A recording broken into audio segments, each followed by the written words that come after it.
Hello and welcome to today's lecture.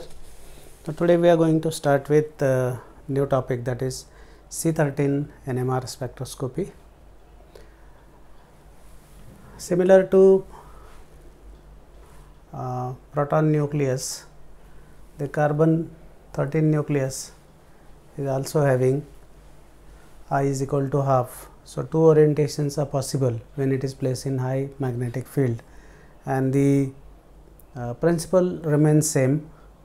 The only difference is the natural abundance of carbon 13 is relatively less. It is just 1.1% with respect to proton NMR. So, the sensitivity is less. So, it requires more time for Fourier transform accumulation of the signals. So, the normal NMR, proton NMR requires 1 minute, let us say. C13 NMR requires at least 30 minutes, 40 minutes, because the response is less and accumulation of signal is little difficult.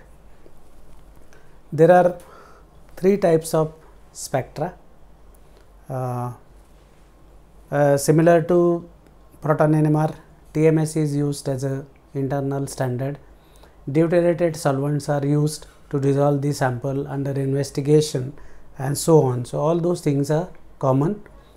The only difference is the C13 spectrum is wide. It is between 0 to 220 delta with respect to TMS. TMS is of course the internal standard, and there are three types of spectra. First one is normal C13 spectrum, wherein CH coupling is considered. So, for example, if it is CH3 group, then it will be quartet because it has 3 neighbors. CH2 triplet because it has 2 neighbors. So, the same formula M is equal to n plus 1. Doublet for CH, and quaternary carbon it will be singlet. Carbon hydrogen coupling is possible because hydrogen is abundant, and carbon although less in abundance, but that CH coupling can be easily detected by the instrument. Second type of spectrum is proton noise decoupled spectrum, wherein the protons are removed by irradiating the frequency where protons absorb, and all carbon signals will fall into singlets. So, whatever it may be, CH3, CH, CH2, everything will become a single line on the spectrum. So, that is proton noise decoupled spectrum. Third one is depth, distortion less enhancement of polarization transfer. So, here the angles are changed, it is all instrumental, you need not have to worry about it. At 90, depth 90, methane protons show upward peak. It is just like in spectrum, depth 1 you can see methyl and methynes are upward, and this is CH2. This is depth 1 or 135, and depth 2 is where only CH can be detected. Quaternary carbon absent. Quaternary carbons are not showing any signal in that. We will come to that, but first of all let us see the basics, because we are yet to start with the basics. So, depth is one of the technique, that much you can remember. We will come to all those things later. Okay. As I said earlier, the range of CMR is 0 to 220 delta with respect to TMS. Similar to proton, all carbons with different electronic environment will absorb at different radio frequencies, and thereby the chemical shifts will be different. Methyl attached to oxygen is different than methyl attached to chlorine, methyl attached to quaternary carbon, methyl attached to carbonyl, and so on. So, although methyl group is representative group, but because of the neighboring environment, its chemical shift will change. Here I have just written few values to summarize. Ketones, the carbonyl group of ketone around 200 and little more. Doublet at 190 definitely means an aldehyde. Acid, ester, amides, anhydrides, lactones, lactams, everything will be in this region. Anything about 160 to 180 is definitely one of these. Aromatic carbon 125 to 150, C double bond C of olefins 115 to 140. The CH2 of this CH2 having OH as a neighbor 50 to 65, CH2 having Cl as a neighbor 40 to 45, CH2 having NH2 as a neighbor 37 to 45, then CH3 having carbonyl group as a neighbor 20 to 30, then this CH2 16 to 25, the methyl attached to saturated carbon 10 to 15, C triple bond N, this carbon 105, C triple bond C 75. These are some of the values. The factors which are similar to the proton NMR, here also inductive effect, resonance effect, crowding and so on. Even the ring strain in case of small membered rings, 3 membered, 4 membered, 5 membered rings, the ring strain is also felt by the carbons and their chemical shifts are different. Just some small examples. CH3 CH2 OH. Now 17 is this methyl and 60 is this CH2 attached to oxygen. If you look at this CH2 attached to oxygen 50 to 65. So this is the range because all those values will fall in this region. Exact value cannot be given because with respect with every molecule the values will change. You have to remember this. So anything 60, 65, 62, anything, and that means it is a CH2 attached to oxygen if oxygen is there. So the and of course these are proton noise decoupled spectra, so singlets. Here 26, that is methylene, which is having the saturation singlet. Now here 3 signals are there. I will just put H here.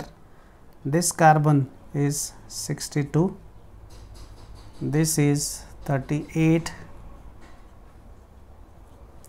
and these two are 20, because 3 sets are there. This is one set, the carbon CH having chlorine 62, this CH2 which is also having some inductive effect of chlorine, so 38, and this is little far, so 20 for these two. So 3 sets are there. Then coming to this, aldehyde is 200 delta by default, this is 42 and this is 20. Now in case of carbon 13, the crowding will lead to deshielding of the carbon, unlike proton. In proton, crowding will lead to shielding, here it leads to deshielding. The other factors are same. H0 is equal to H effective is equal to H0 minus rho H0. So all those sigma H0, so sigma will change as per the electronic environment. Okay. Now some simple examples to begin with.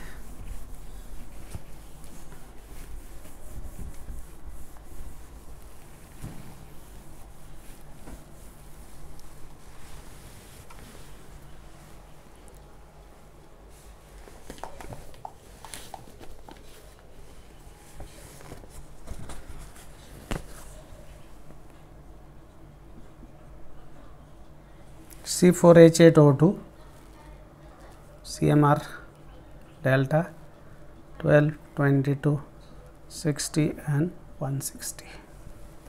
Okay. Now first of all the sites C4H10 minus C4H8 neglecting oxygen, one site of unsaturation. Okay. One site of unsaturation 160 suggest ester carbonyl. Okay. 60 is CH2O, and of course these are probably the methyls. So the structure will be like this: CO, O, CH2, CH3. This is 60, 160, 22 because it is attached to carbonyl, and this is attached to saturated. So 12, slightly de-shelled because the oxygen is beta with respect to that, so slight effect is there.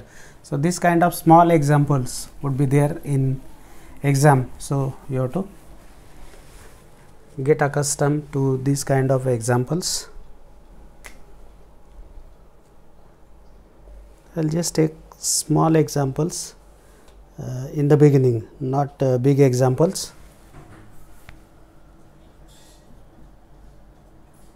C7H14O,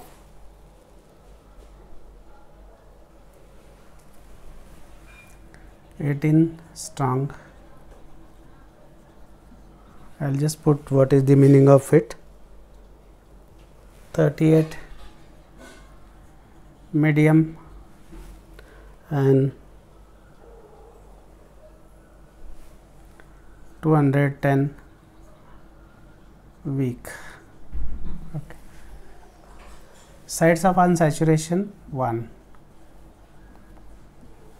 So C7H16 minus C7H14, 2 hydrogens are missing, one site of unsaturation. Now strong means 2 methyls, strong is 2. I am just putting CH3 and all. Strong means 2, very strong is 3, and here we have to put, this is carbonyl. 210 is by rule it is carbonyl of a ketone. So for 7 carbons carbonyl has to be there.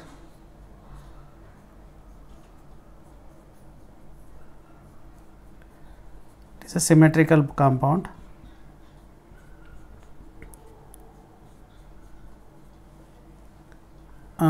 These two are 18, this is 210, and this carbon is 38.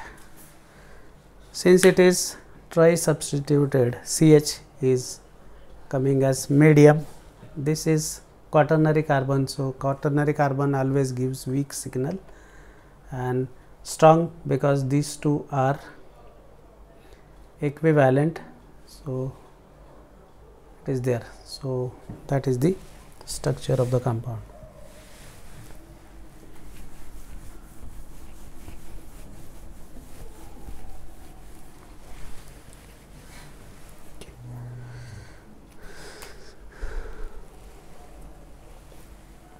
C5H11Cl,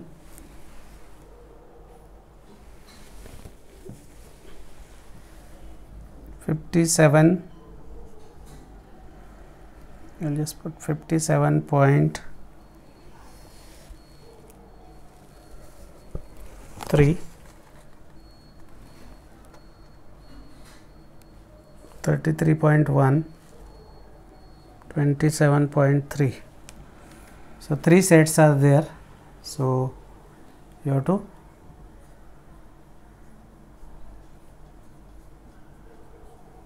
five carbons. So you can think of this quaternary carbon. This will give one signal, this will give second signal, this will give third signal, H11.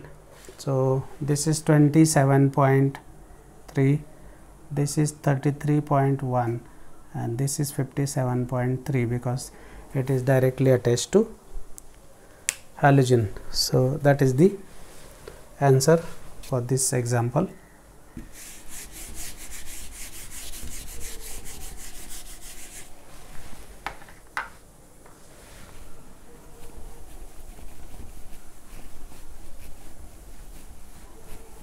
Okay. Now moving on to next example.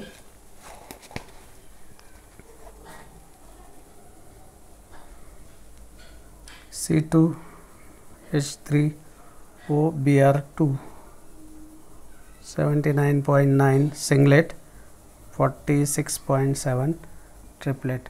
Now singlet means this has to be substituted, and triplet means this should be. So this is singlet, this is triplet, and rest are all hydrogens. Like how many hydrogens we have left with? Only one hydrogen we are left with, and therefore OH I will put it here, Br here,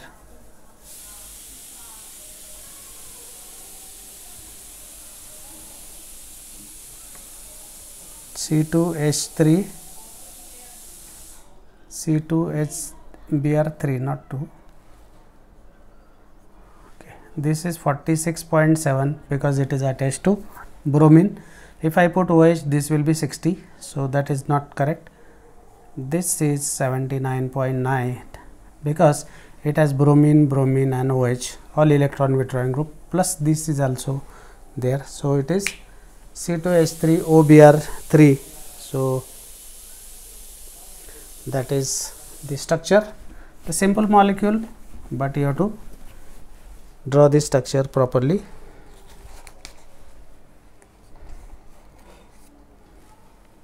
C4H8O2 170.8, 60.4, 20.8 and 14.3. that is once again the, this is 60.4, this is 14.3, 20.8 and ester is 170.8. that is the overall structure of the compound.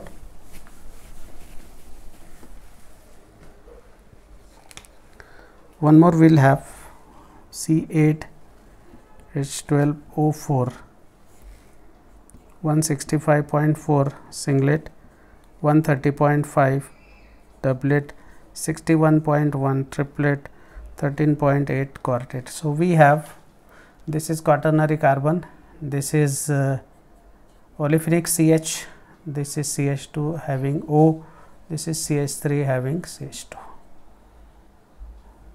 I am just putting CH2 or the only CH3 you can say. So the overall structure is CH2 CH3, same here, CH2 CH3. So quartet, triplet and this is doublet. So 3 sets are there, and of course this is going to be 165.4 is a singlet. So that is the structure of the entire molecule.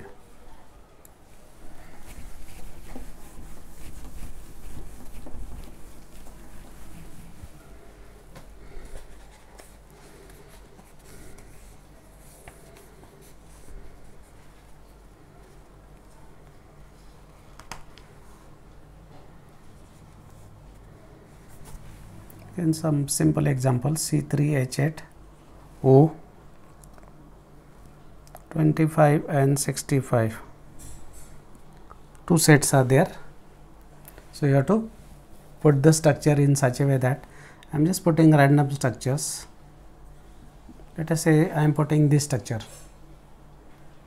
This is also having the same formula, C3H8O but now you will have 3 sets. So this is rolled out. I am putting another isomer. This is N, this is iso. Iso is correct because then you will have one set for this, second set for this. This CH is 65 and methyl is 25. So this second is correct, this is incorrect. So you can easily get the result, and the structure elucidation is possible. You have to of course start with the simpler examples to begin with. The bigger examples we will do maybe in next lecture or next to next lecture. Last one for today, C4H7, so C4H8, C4H10, one site of unsaturation, that goes without saying. 27, 38, 52 and 170. This is of course ester, and 52 most probably methyl, so it is methyl ester. I will just put OCH3 here. So this is 52, and then we have got one more carbon.